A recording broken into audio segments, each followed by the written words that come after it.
here's the outside look, looking in. First problem I'm noticing, so this one, this is the knock sensor. The knock sensor goes behind there. So I'm gonna have to figure out where this stuff's gonna go, where to fall. All right, well, this sucks.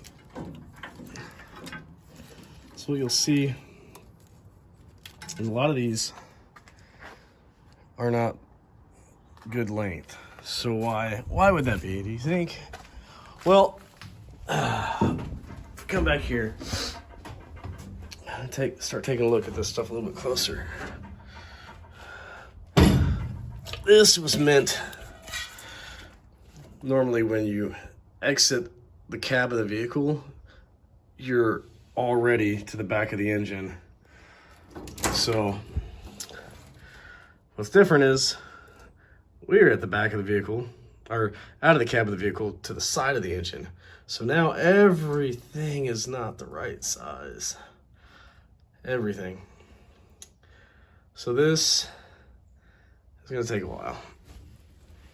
So for example, this is your alternator plug.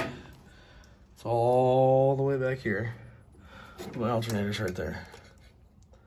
So more to follow and figure this out. Thanks.